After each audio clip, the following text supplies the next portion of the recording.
Hi everyone, सभी प्यारे प्यारे व्यूअर्स का वार्म वेलकम करता हूँ वाईटी योर इंग्लिश ट्यूटर पे। आज होने वाली एक special class times of India से एक एडिटोरियल को पढ़ेंगे। कट द क्लैटर इसका टाइटल है। ये आर्टिकल बड़ा ही खूबसूरत है और इसमें आपको बताया गया है कि मुंबई में अगर अब बसेस के अंदर बैठ करके आपने बेहुदे गाने सुने, बिना हेडफोन के मूवीज़ को प्ले किया या स्पीकर पे लोगों से बात की, ऐसी डिस्टर्बेंस या न्यूसेंस फैलाओगे तो मुंबई के अंदर आपका चालान कट जाएगा, पुलिस आपको अरेस्ट भी कर सकती है। तो ये बहुत ही खूबसूरत सा आर्टिकल वेलकमिंग टोन में लिखा हुआ है सरकार के इस बढ़िया कदम पे। शुरू करेंगे अपने क्विज़ के साथ में। कुछ क्वेश्चंस आपके सामने हैं, आर्टिकल में जो पढ़ोगे इन क्वेश्चंस पे अप्लाई करना है। सॉल्यूशंस क्लास के लास्ट में करवाऊंगा। आइए कुछ नया सीखते हैं।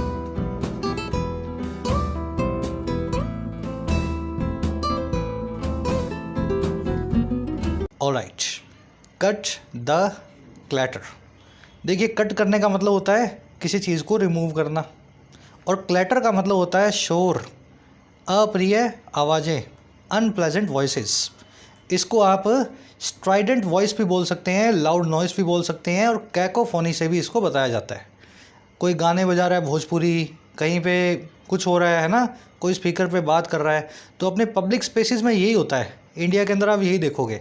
तो अब ये क्लैटर आप मुंबई में नहीं कर पाओगे, वहाँ किया तो पुलिस आप पे एक्शन लेगी। तो कह रहा है कट द क्लैटर। चलिए टाइटल पैराग्राफ को देखेंगे। कह रहा है Mumbai is best does that is best for years.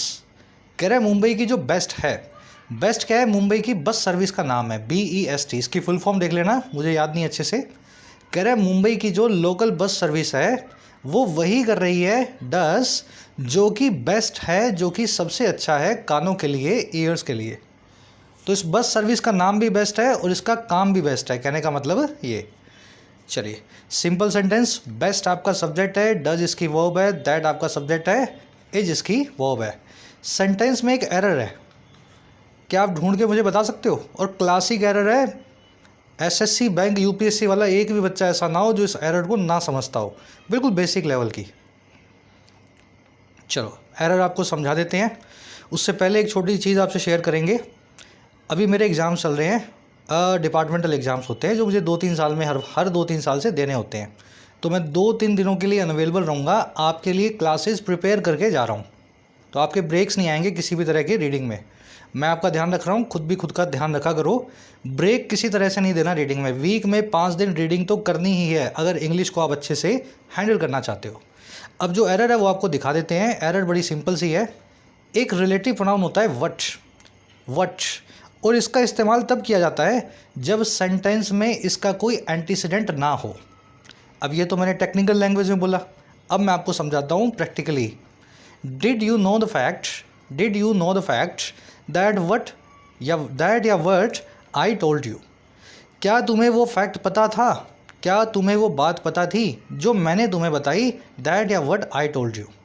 अब मुझे बताओ, यहाँ दोनों में से एक चूज़ करना है। चूज़ करने के लिए आप एंटीसीडेंट देखोगे और नो वर्ब का ऑब्जेक्ट है फैक्ट। क्या तुम्हें वो बात पता है, वो फैक्ट पता है जो मैंने तुम्हें बताया? तो जब वो बात की बात हो चुकी है, फैक्ट का मेंशन हो चुका है, तो मतलब रिलेटिव प्रोनाउन वो यूज़ होगा जिसको एंटीसीडेंट दिया जा सकता है। तो एंटीसीडेंट जब है तो आप यहाँ लिखेंगे दैट आई टोल्ड यू। इतना समझ गए ना भाई? आपको एंटीसीडेंट दिया हुआ था, फैक्ट एंटीसीडेंट दिया हुआ था, तो वट का तो इस्तेमाल हो नहीं सकता। यहाँ आपको यहाँ दैट ही लिखना पड़ेगा, the fact that I told you. लेकिन अगर इसी सेंटेंस को ऐसा बना दूँ, डिड यू नो दैट या वट आई टोल्ड यू, क्या तुम्हें पता है जो मैंने तुम्हें बताया। अब देखो, मैंने तुम्हें क्या बताया? मैंने तुम्हें फैक्ट बताया, कोई न्यूज़ बताई, कोई है ना कहानी सुनाई, क्या बताया मैंने वो चीज़ तो नहीं लिखी। तो अब जो रिलेटिव प्रोनाउन लगेगा ना, वो एक इनविजिबल एंटीसीडेंट के लिए लगेगा। मैंने तुम्हें जो बताया था वो तो मैंने लिखा ही नहीं है, तो मैं यहाँ पे बिना एंटीसीडेंट का रिलेटिव प्रोनाउन मांग रहा हूँ, आपको यहाँ पे वट लगाना है। ये सबसे सिंपलिस्टिक जो है इस कॉन्सेप्ट की एक्सप्लेनेशन है। एंटीसीडेंट मिले तो हु, विच, दैट जो लगते हैं रेगुलरली लगाओ। आदमी के लिए हु, जानवरों के लिए विच, और डेफिनेट चीज़ों के लिए दैट, है ना। और अगर आपके पास एंटीसीडेंट ना हो तो सबका झगड़ा छोड़ो और वट लगा के आ जाओ। एक और सेंटेंस बना के दिखाता हूँ और दिमाग में बैठेगा। The prisoner did not reveal the details that या what police were seeking. Prisoners ने उन डिटेल्स को रिवील नहीं किया, उन बातों को खुलासा नहीं किया जो पुलिस सोच मांग रहे थे, सीख कर रहे थे, जिसको पुलिस वाले उससे उगलवाना चाह रहे थे। अब यहाँ पे रिवील वर्ब का ऑब्जेक्ट डिटेल्स आ चुका है। जो चीज़ प्रिजनर ने रिवील नहीं की उस चीज़ की बात हो गई है, तो रिलेटिव प्रोनाउन एंटीसीडेंट वाला आएगा। एंटीसीडेंट यहाँ पे डिटेल्स है, तो मैं लगा दूंगा यहाँ पे that, details that police were seeking. लेकिन अगला सेंटेंस देखो, the prisoner did not reveal that या what police were seeking. Prisoner ने वो बताया ही नहीं जो पुलिस वाले पूछ रहे थे। अब क्या नहीं बताया? डिटेल नहीं बताई, उस आदमी का नाम नहीं बताया, कोई कहानी नहीं बताई। समझ पा रहे हो ना भाई? एंटीसीडेंट नहीं है, क्या नहीं बताया, हमें तो पता ही नहीं, तो मुझे यहाँ पे व्हाट का इस्तेमाल करना होगा। अब इस फॉर्मूला को अप्लाई करोगे तो ये एरर आपकी समझ में आ जाएगी। बेस्ट वही करता है जो कानों के लिए अच्छा होता है। अब बेस्ट क्या करता है भाई? Best does what. भाई इस रिलेटिव प्रोनाउन को एंटीसीडेंट तो मिला नहीं हुआ, तो फिर दैट कैसे लगा दिया? आपको टेक्निकली व्हाट लगाना चाहिए। जिन लोगों को समझ में आ गया कमेंट्स में डालना, अगर अभी भी समझ नहीं आया तो फिर किसी और क्लास में डिटेल में बता देंगे। वैसे आपको ग्रामर सीरीज में ये कॉन्सेप्ट आधा घंटा लगा के सारे रिलेटिव प्रोनाउंस के साथ में समझाया हुआ है। ठीक है, समझ गए? एक सेंटेंस सभी को लास्ट में दे रहा हूँ मैं, एवरीथिंग दैट या what glitters is not gold. हर वो चीज़ जो चमकती है वो सोना नहीं होती। दैट लगाऊँ या व्हाट लगाऊँ? डालो कमेंट्स में, सही या गलत वहीं आपको बता देंगे इस फॉर्मूला को यूज़ करके। चलिए आगे बढ़ते हैं। जल्दी से एक लाइक और एक शेयर दे दो इस क्लास को। जिस तलाश में इस चैनल पे आए हो बेसिक से इंग्लिश सीखना, बिल्कुल हिंदी मीडियम के स्टूडेंट्स के लेवल पे, वो तलाश आपकी यहाँ आके पूरी होती है। लाइक्स और शेयर से चैनल को रीच मिलेगी। और हाँ, उसी के साथ में जिन बच्चों को ज़रूरत है गाइडेंस और सपोर्ट की अपने एग्ज़ाम्स की प्रिपरेशन के लिए, तो ज़रूर ही डाउनलोड करें YT your English tutor app को। आपकी अपनी ऐप है, कमेंट सेक्शन में इसका लिंक दिया हुआ है। ऐप पे आपको मिलेंगे कोर्सेज, जैसे कि राइटिंग का कोर्स है। यहाँ पे बिल्कुल बेसिक से आपको मैं इंग्लिश में लिखना सिखाता हूँ। पहले थ्योरी, फिर साथ में प्रैक्टिकल और प्रैक्टिस। किसी भी एग्ज़ाम का डिस्क्रिप्टिव आप इससे क्रैक कर सकते हैं, चाहे UPSC हो, CAPF हो, जुडिशरी हो, बैंकिंग हो। 60 to 80 आवर्स का कोर्स है, फ़ायदा ले सकते हैं, हज़ारों लोग ले चुके हैं। बेसिक से सिखाने वाला कोर्स है राइटिंग का। इसी के साथ में आपको कोर्स मिलेगा बैंकिंग का। बैंकिंग कोर्स में बैंक के सारे exams, clerical, PO, prelims, mains, हर वैरायटी का क्वेश्चन आपको यहाँ पे तैयार करवाया जाता है, बिल्कुल लॉजिक के साथ में। SSC का कोर्स भी अवेलेबल है। SSC के सभी एग्ज़ाम्स का प्रीलिम्स और मेंस इसमें कवर्ड है। हर क्वेश्चन को डिटेल्ड अप्रोच के साथ में आपको यहाँ तैयार करवाया जाता है। मार्क्स को सीधे सीधे बूस्ट करने के लिए SSC बैंक कोर्स से प्रैक्टिस कर सकते हैं। ऐप से रिलेटेड कोई भी क्वेश्चन हो, ये टीम का व्हाट्सअप नंबर है, इस पर व्हाट्सअप करें। ऐप का लिंक कमेंट सेक्शन में दिया हुआ है। चलो, वो कैब शीट है, 5 ही वर्ड्स हैं अपने पास, जल्दी से इनको देख लेते हैं। पहला वर्ड है आज का रिगरस। रिगरस वो चीज़ होती है जिसमें होता है रिगर, और रिगर मतलब कड़ापन। तो रिगरस क्या हो गया? कड़ा, strict, stringent, hard, rigid, harsh, stern. समझ पा रहे हो ना? जिसमें कड़ापन हो वो होता है रिगरस, क्योंकि रिगर का मतलब है कड़ापन, और कड़ापन वाली चीज़ रिगरस हो जाएगी एडजेक्टिव फॉर्म में। Army schools are known for their rigorous discipline.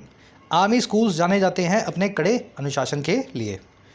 ये वर्ड आर्टिकल में आएगा आज, इसका सिनोनिम आप देखेंगे स्ट्रिंजेंट। ठीक है, स्ट्रिंजेंट। अगला वर्ड है क्लैमर। क्लैमर का मतलब होता है जोर की शोर, जोरों का शोर। कोई चीखता है, चिल्लाता है। कभी आप हड़ताल करने वालों को देखना, वो आगे आगे घूमते चलते हैं, आगे आगे और नारे लगाते हुए चलते हैं, तो उनका नारा क्लैमर है ना? कोई आदमी आपसे मदद मांग रहा है सड़क पे, तो वो क्लैमर कर रहा है।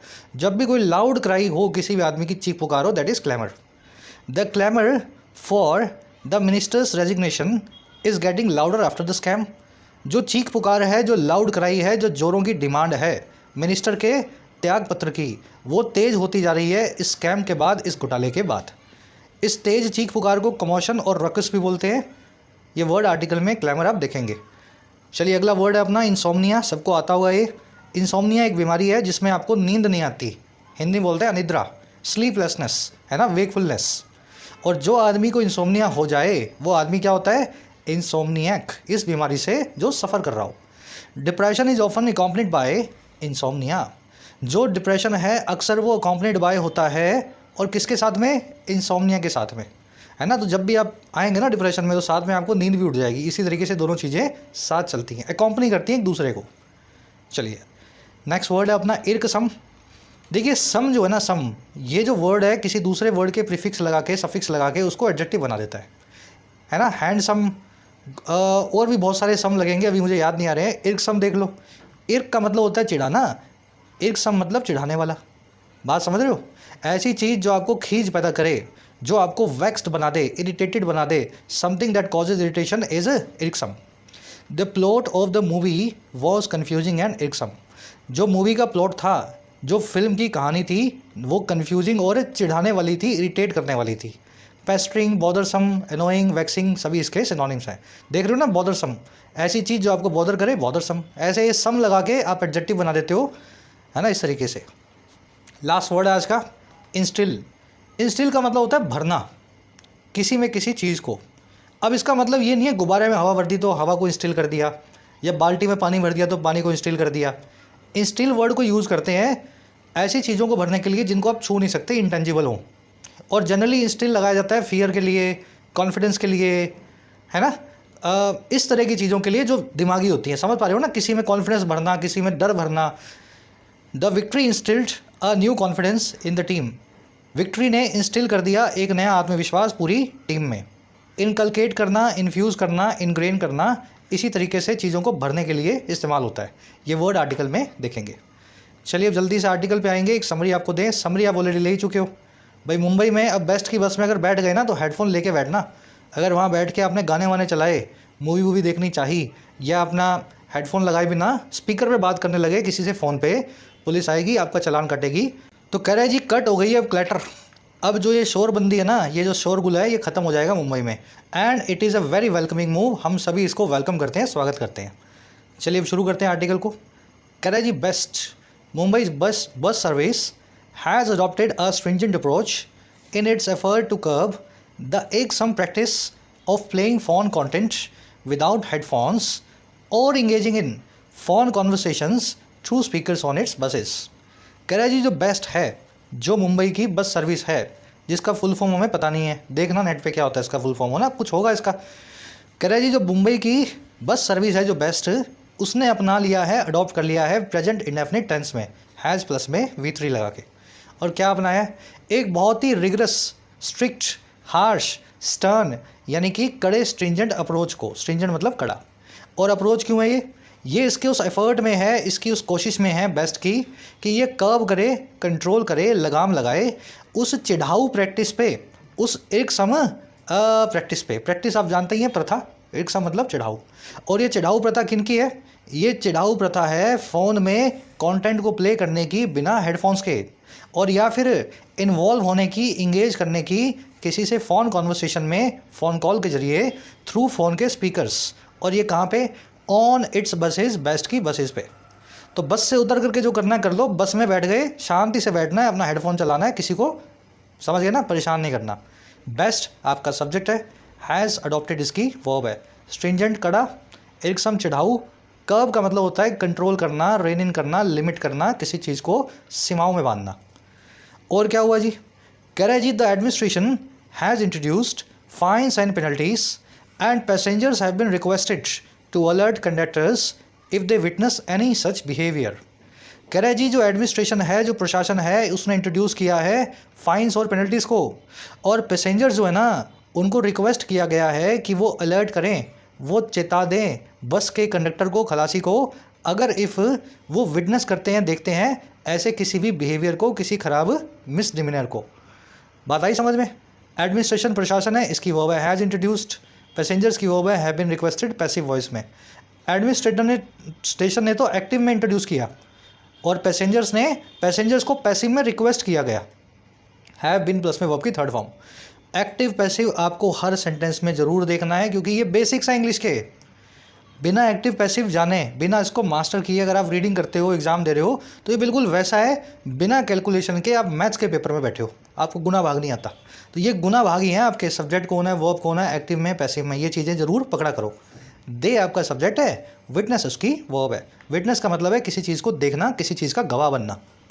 करेज the offenders could then be handed over to the police who will issue a challan. करेज जो ऑफेंडर्स हैं, जो इस नॉर्म को ना मानने वाले हैं, जो रॉन्ग डूअर्स हैं, जो बदमाश हैं, कह रहे तब वो हैंड ओवर किए जाएंगे। Could be handed over, passive voice लगी हुई है, उनको ट्रांसफ़र किया जाएगा, थमा दिया जाएगा पुलिस को, जो कि इशू करेगी एक चालान को। तो अगर आपने बस में कुछ बजाया, सवारियाँ आपको पकड़ेंगी, पुलिस के पास देंगी, कंडक्टर आपको पुलिस के पास छोड़ाएगा थाने में, और फिर पुलिस आपको घर भेजेगी आपका चालान कटवा के। ऑफेंडर्स की वर्ब है could be V3, could be hand it over, hand over करना, किसी चीज़ को किसी दूसरे को थमा देना, ट्रांसफ़र कर देना। ठीक है। हु आया है पुलिस के लिए, पुलिस की वर्ब है विल इशू। एक कॉन्सेप्ट है ग्रामर का, फटाफट आपको करवा देते हैं। इंग्लिश में कुछ 5 ऐसे वर्ड्स हैं, 5 या 7, जो देखने में सिंगुलर लग सकते हैं, लेकिन ये वर्ड्स कभी भी सिंगुलर नहीं होते, हमेशा प्लूरल होते हैं। ये वर्ड्स कौन कौन से हैं? पुलिस, कैटल, वॉमिन, पीपल, जेंट्री और पोलिट्री। देखिए पुलिस का मतलब होता है, जानते ही हैं, पुलिस वाले। तो जब भी पुलिस लिखा हो ना, तो इसका मतलब पुलिस डिपार्टमेंट की बात नहीं हो रही है, सभी पुलिस वालों की बात हो रही है। 4 हवलदार, 2 SI, 1 SP, 1 DSP, समझ गए ना, सब पुलिस वालों को कलेक्टिवली पुलिस बोलते हैं। तो इसको अपने प्लूरल वर्ब ही देते हैं जनरली। कैटल का मतलब है बहुत सारे जानवर, गाय भैंसे। वर्मिन का मतलब होता है छोटे छोटे कीड़े, है ना, बहुत सारे। पीपल मतलब बहुत सारे लोग, मोर देन वन जो है पर्सन। जेंट्री का मतलब होता है किसी भी एरिया के कुलीन लोग, सबसे पैसे वाले एरिस्टोक्रेट्स। हर एरिया में रहते हैं ना, दिल्ली में जाओगे साउथ एक्सटेंशन में मिलेंगे, जयपुर में जाओगे वैशाली नगर में मिलेंगे। तो ये जेंट्री होते हैं उस सिटी के सबसे पैसे वाले और सबसे खानदानी लोग होते हैं। हमेशा प्लूरल में जेंट्री वर्ड को यूज़ किया जाता है। पोल्ट्री का मतलब होता है मुर्गे मुर्गियाँ, या और जो दूसरे तरह के जानवर होते हैं, बतख, डक्स, है ना, पोल्ट्री फार्म में जिनको फार्म किया जाएगा, जिनके अंडों को निकाला जाएगा। तो पोल्ट्री का मतलब है बहुत सारे मुर्गे, बहुत सारी मुर्गियाँ, बहुत सारे डक्स। यूज़ करके देखेंगे कुछ सेंटेंसेज में इस फॉर्मूला को। The police have raided and shut down the club that the gentry of the city visit या विजिट्स रेगुलरली। पुलिस ने रेड मारी है और बंद कर दिया है उस क्लब को जिसको सिटी के बड़े लोग, खानदानी लोग, अरिस्टोक्रेट लोग विजिट किया करते हैं रेगुलरली। पुलिस के लिए क्या लगाऊं? हैव लगा दूंगा। पुलिस हैव रेड इट, एक पुलिस वाला नहीं आया, बहुत सारे पुलिस वाले आए, है ना। और जेंट्री जो है विजिट करती है, तो मतलब जेंट्री के लोग विजिट करते हैं, जेंट्री बहुत सारी होती है, जेंट्री विजिट रेगुलरली। बिल्कुल इसी 4 पैसे के क्वेश्चन जो है ना, जो आपको मैं दिखा रहा हूँ, यही आपके SSC की जो है ना लेवल है। बैंकिंग में थोड़े से ऊपर आ जाते हैं इससे, SSC का तो लेवल ही यही है। पिछले सालों के पेपर निकालो आप, ऐसे ही क्वेश्चन आपसे पूछे हुए हैं। The cattle on the roads is are a real menace and public health hazard. Cattle जो है सड़कों पे, वो सच की एक मेनेस है, सच का एक खतरा है। मेनेस का मतलब है सोर्स ऑफ डेंजर, खतरे का स्रोत। और पब्लिक हैजर्ड है, पब्लिक के लिए नुकसान का सोर्स है। हैजर्ड और मेनेस एक ही बात है। अब मुझे बताओ कैटल के लिए क्या लगाऊं? कैटल का मतलब एक जानवर नहीं है, ऐसा मत लिख देना कैटल्स, बहुत सारे जानवर हैं तो सर कैटल्स। देखो लाल आ गया ना नीचे इसके।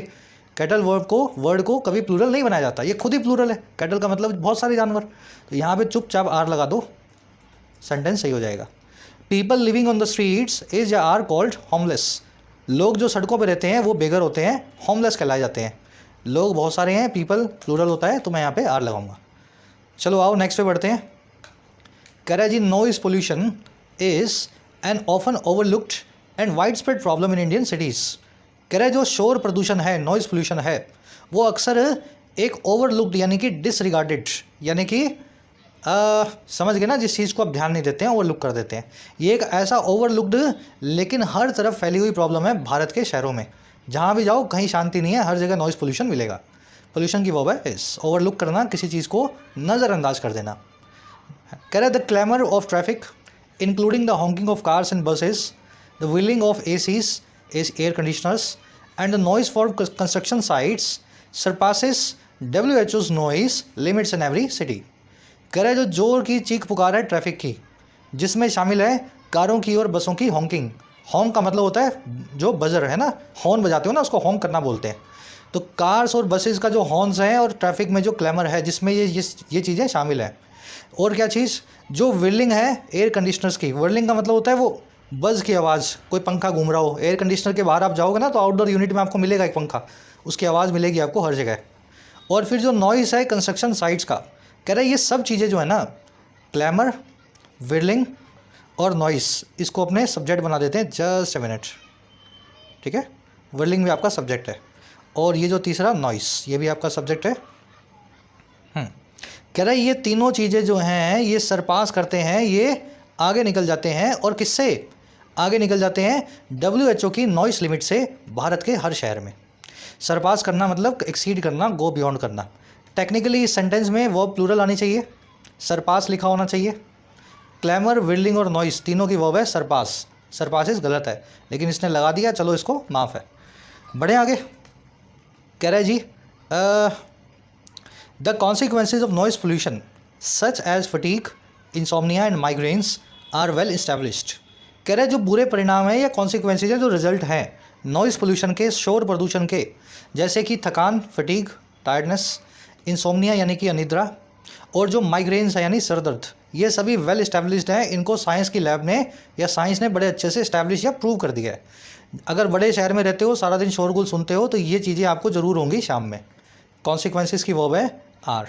फटीग मतलब थकान, लेथार्जी, इनएक्टिविटी या टायर्डनेस, एग्जॉशन बोलते हैं इसको। इंसोम्निया आप जानते ही हैं, अनिद्रा को बोलते हैं, स्लीपलेसनेस को। ठीक है, चलो इंसोम्निया पे एक और वर्ड बनता है, वो आपको फटाफट करवा देते हैं। ऐसी चीज़ जिससे आपको नींद आए, कोई दवाई, कोई बात, कोई सॉन्ग, हर वो चीज़ जो आपको स्लीप को इंड्यूस करे आपकी बॉडी में, उसको क्या बोलते हैं? क्या बोलेंगे उसको? इंसोम्नियक बोलेंगे क्या? इंसोम्नियक तो वो आदमी है जिसको ये बीमारी लगी हुई है, इसको बोलते हैं सोपोरिफिक।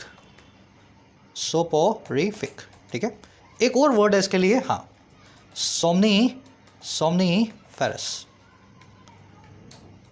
रेगुलर रीडिंग करोगे वो क्या है, आपके दिमाग में बैठ जाएगी, बार बार डिक्शनरी नहीं खोलनी होगी। मैं करता हूँ ना रीडिंग, आपको पढ़ाता हूँ, उसके अलावा भी रीडिंग करता हूँ, पढ़ने का शौक है मुझे, बुक्स का है ना, न्यूज़पेपर्स का। तो ये जो चीज़ें हैं ना, ये सारे वन वर्ड्स खेलने लग जाओगे आप इनसे। ये दोनों वन वर्ड्स याद रखना, आज की क्लास में आपसे पूछे गए हैं। चलो और आगे बढ़ते हैं। कह रहा है जी the average passenger's refuge from this noise is plugging in earphones to their smartphone. कह रहा है एवरेज जो पैसेंजर है, एक आम पैसेंजर जो है, उसका जो रिफ्यूज़ है, उसकी जो पनाह है इन सब चीज़ों से, नॉइस वॉइस से। कह रहा है वो नॉइस से पनाह क्या है, रिफ्यूज़ क्या है? उसका रिफ्यूज़ है प्लग करना अपने ईयरफोन्स को अपने स्मार्टफोन में। प्लग करने का मतलब होता है प्लग की तरह लगाना, अंदर घुसाना। तो आप अपने ईयरफोन्स को अपने स्मार्टफोन में लगा देते हो, यही आपका एवरेज आदमी का रिफ्यूज़ होता है इन सभी चीज़ों से। एवरेज पैसेंजर की रिफ्यूज़ की वर्ब है इस, प्लगिंग यहाँ पे जीरंड है, प्लगिंग इन स्मार्टफोन्स मतलब प्लग इन करना ईयरफोन्स को इन देयर स्मार्टफोन्स। कह रहे हैं however this becomes an annoyance when some disregard their fellow commuters and use their devices without headphones. कह रहा है हालांकि ये चीज़ फिर एक अनॉयंस बन जाती है, एक इरिटेशन का कारण बन जाती है। अनॉयंस मतलब चिढ़। जब कुछ लोग डिसरिगार्ड करते हैं, जब कुछ लोग मानने को तैयार नहीं होते हैं या दरकिनार कर देते हैं, नेगलेक्ट कर देते हैं अपने सह यात्रियों को, फेलो कम्यूटर्स को, कम्यूटर मतलब जो आपके साथ जा रहा है, और यूज़ करते हैं अपने डिवाइसेस को बिना हेडफोन्स के। तो अगर आपने हेडफोन लगा रखा है और पास वाले ने नहीं लगा रखा, तो फिर उसकी आवाज़ भी आ रही है आपको, अपनी आवाज़ भी आ रही है, तो अनॉयंस ही है ना आपके लिए। दिस की वर्ब है बिकम्स, सम की वर्ब है डिसरिगार्ड, और दूसरी वर्ब है सम की use. Some people are so selfish कि वो अपने आसपास के लोगों का ध्यान नहीं देते हैं और बिना हेडफोन के ज़ोर ज़ोर से अपना फ़ोन बजाते हैं। चलिए, कम्यूटर होता है पैसेंजर जो आपके साथ में जा रहा हो, आपका फेलो कम्यूटर। आगे कह रहे हैं जी this is not a matter of measuring decibels but rather a matter of preserving the relative calm of a shared space. कह रहे हैं जी ये मामला नहीं है, this is not a matter, और किसका? मेज़र करने का, डेसिबल्स को। डेसिबल होती है वो मेज़रमेंट जिससे आप साउंड को जो मेज़र करते हैं, है ना, वो यूनिट। कह रहा है ये साउंड लेवल की बात नहीं है कि कोई आदमी तेज़ गाने बजा रहा है या कोई धीमे गाने बजा रहा है, हम उसकी बात नहीं कर रहे, बल्कि बजाय इसके रादर ये एक मैटर है प्रिजर्व करने का, बनाए रखने का, मेंटेन रखने का, जो तुलनात्मक रूप से शांति होनी चाहिए एक शेयर्ड स्पेस की, पब्लिक स्पेस की। तो ये मत बोलो कि हम तो गाने धीमे बजा रहे थे, हम तो तेज़ नहीं बजाते हैं। डेसिबल कोई नहीं नाप रहा आपकी तमीज़ को देखा जा रहा है कि पब्लिक स्पेस पे आप शांति बना के रखते हैं या फिर आप फूड तरीके से अपना फ़ोन यूज़ करने लगते हैं। दिस की वर्ब है इस, डेसिबल आप समझते हैं, unit of measurement for sound, है ना, level of sound is called decibels. कह रहे जी one can easily shut their eyes but not their ears. कह रहे कोई भी आदमी अपनी आंखें तो बंद कर सकता है, one can easily shut their eyes, लेकिन वो अपने कान बंद नहीं कर सकता। आप कुछ गलत काम कर रहे हो तो आंखें बंद की जा सकती हैं, लेकिन आप शोर कर रहे हो तो कान कैसे बंद करें? वन की वर्ब है कैन शट। अब इस सेंटेंस में क्लासिक एरर रखी हुई है एसएससी बैंक्स वाली, पकड़ में आई कि नहीं आई? देखो वन जो है ना, वन ये इंडेफिनिट प्रोनाउन होता है। वन का मतलब होता है कोई भी इंसान, कोई भी आदमी, कोई भी औरत, है ना। और वन के लिए जब पजेसिव लगाया जाए तो वो लगाया जाता है वंस, ठीक है, वंस। वंस जैसे राम्स लिखते हो, मोहन्स लिखते हो, वैसे वंस। तो ये देयर आइज, देयर ईयर्स, ये बोलने चलने में ठीक है, लेकिन क्लासिक इंग्लिश में, स्टैंडर्ड इंग्लिश में, एकेडमिक इंग्लिश में वन का वजह से वंस ही बनाना चाहिए। याद रखेंगे इस छोटे से फॉर्मूला को। ये देयर इसलिए लगाया गया क्योंकि आजकल की इंग्लिश में क्या हो रहा है, जिस आदमी का या जिस भी प्रोनाउन का कोई जेंडर फिक्स नहीं है, वन आदमी भी हो सकता है, औरत भी हो सकती है, बच्चा भी हो सकता है, जेंडर फिक्स नहीं है ना, तो उसके लिए हम देयर नाम के एक प्रोनाउन को यूज़ कर रहे हैं कोलॉक्वियल इंग्लिश में, बोलने वाली इंग्लिश में। तो ये लिखने में नहीं आएगा, बोलने में आ सकता है। चलिए, कह the purpose of the fines और penalties is not only to instil civic sense but also to promote the health of the people. कह रहे जो ये सारा पर्पज़ है फाइन्स का और पेनल्टीज़ का, सजाओं का और दंड का, कह रहे ये पर्पज़ जो है ना केवल है इंस्टिल करना सिविक सेंस को, ना केवल भरना, इंस्टिल करना, इन्फ्यूज़ करना सभ्य जो सेंस होता है ना, सभ्यता जो होती है बात करने की, काम करने की, बैठने की, खाली उस सभ्यता को आपके अंदर नहीं भरा जाएगा इस फाइन से, बल्कि साथ साथ प्रमोट भी किया जाएगा हेल्थ को, स्वास्थ्य को, पीपल के, लोगों के। Which is the best priority, कह रहे जो कि मुंबई की बेस्ट सर्विस जो है उसकी प्रायोरिटी है, उसकी प्राथमिकता है। पर्पज़ की वर्ब है is, not only but also से दो इन्फिनेटिव जुड़े हुए हैं, not only to instil, not only to instil but also to promote, ना केवल हम भरेंगे आप में सभ्यता को, बल्कि साथ ही साथ लोगों की हेल्थ को भी प्रमोट करेंगे। चलिए लास्ट पैराग्राफ पे आते हैं। अब इसके थोड़े बहुत जो है ना काउंटर आर्ग्यूमेंट्स क्या हैं। कुछ लोग ये भी तो कहते हैं ना ऐसे कैसे फाइन लगा दोगे। कह रहा है जी true it may be near impossible to implement. कह रहा है सच बात है, हम मानते हैं ये नियर इम्पॉसिबल है इस चीज़ को इम्प्लीमेंट करना, ये लगभग नामुमकिन सा है इस पूरे कानून को सही तरीके से लागू करवाना। क्यों भाई? कह रहा है faux outrage can descend into noisy fights.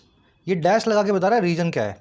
कह रहा है जो फॉक्स आउटरेज है, देखिए फॉक्स का मतलब होता है फेक, नकली, आउटरेज का मतलब होता है गुस्सा यानी कि एंगर। कह रहा है नकली गुस्सा जो है भाई, आपने पहले बिना हेडफोन के गाना बजाया, फिर लोगों ने जब आपको डांटा तो आप नकली में ही गुस्सा कर रहे हो। जब जो है क्रिमिनल खुद से गुस्सा करने लगता है सामने वाले पे हावी होने के लिए, उसको बोलते हैं फॉक्स आउटरेज। गुस्सा करने की बात सामने वाले की है लेकिन कर आप रहे हो। कह रहे ये जो बदमाशी के काम है फॉक्स आउटरेज वाले, ये डिसेंड इनटू कर सकते हैं, इनका पतन हो सकता है, ये जा कर के इस जगह पे बैठ सकते हैं। और कहाँ डिसेंड इनटू कर सकते हैं?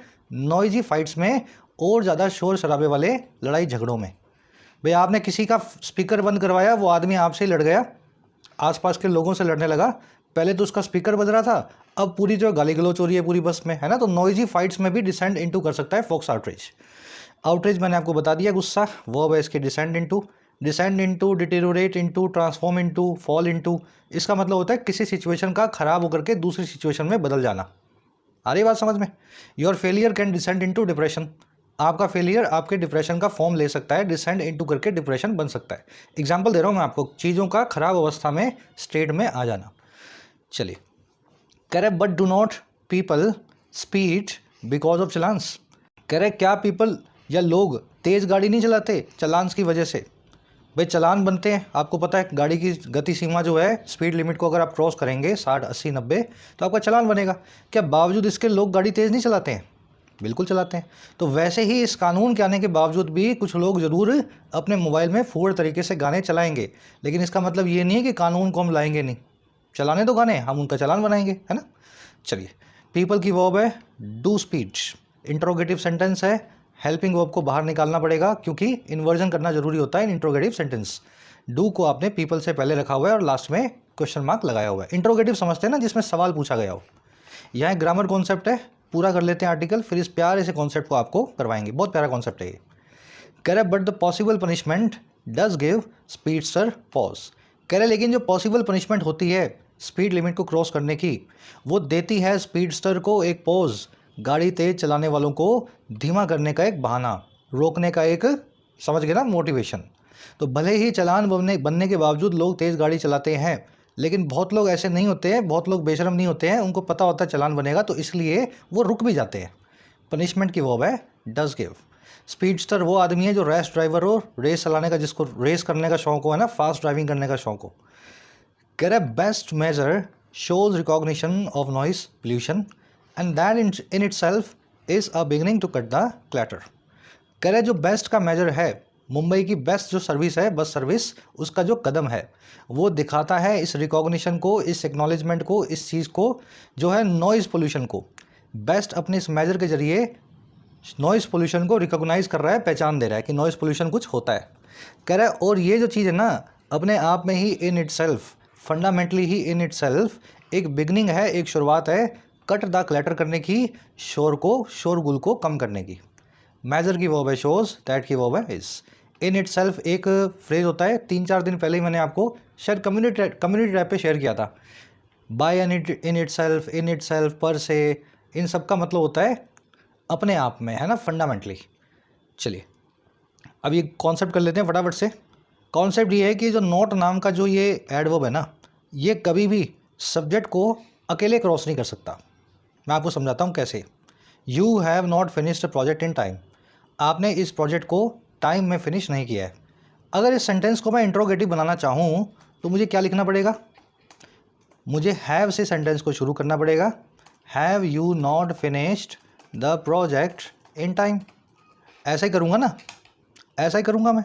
ध्यान ये रखना है कि जब हेल्पिंग वर्ब को उठा के आप शुरू में लाए, यहाँ लेके आए, है ना, हेल्पिंग वर्ब को, और नॉट को जब आपने यहाँ छोड़ा तो आप इस रूल को ही फॉलो कर रहे हैं। रूल ये कहता है कि नॉट जो है सेंटेंस के सब्जेक्ट को क्रॉस नहीं कर सकता। आप हेल्पिंग वर्ब जरूर ले आओ लेकिन नॉट को यहाँ पे नहीं ला सकते।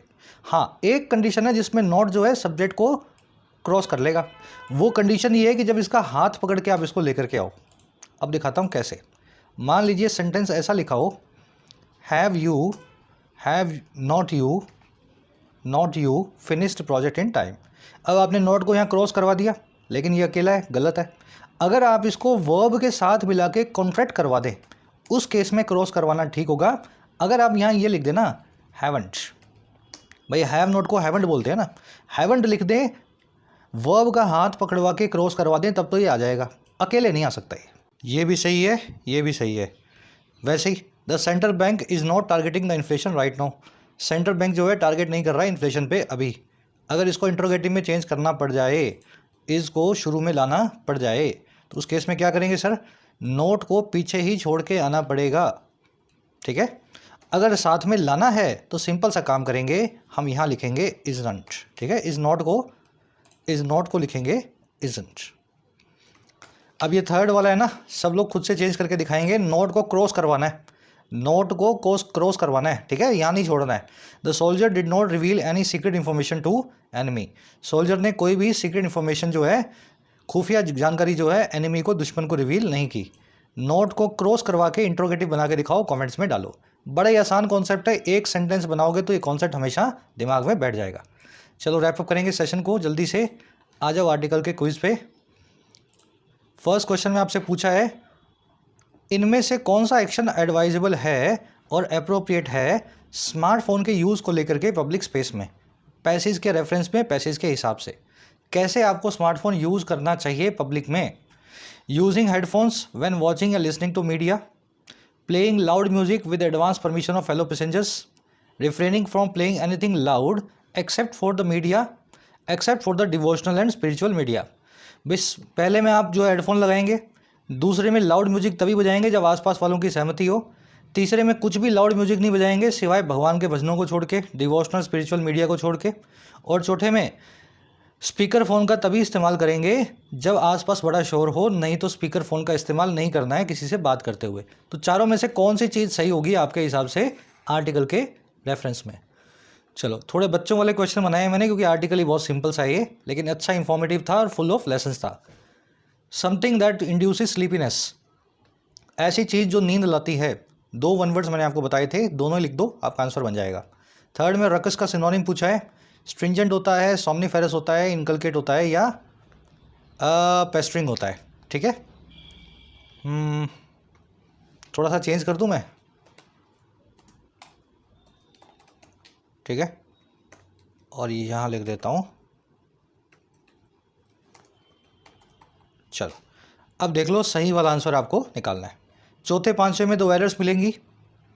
फर्स्ट एरर आपको मिलेगी इस फ्रेज में और सेकंड एरर आपको मिलेगी ऑफ कोर्स इस फ्रेज में। आराम से ढूंढो। 6वें में सेंटेंस को इंप्रूव करना है, अभी अभी कॉन्सेप्ट आपको करवाया था, जल्दी से इसको इंप्रूव करके बताओ।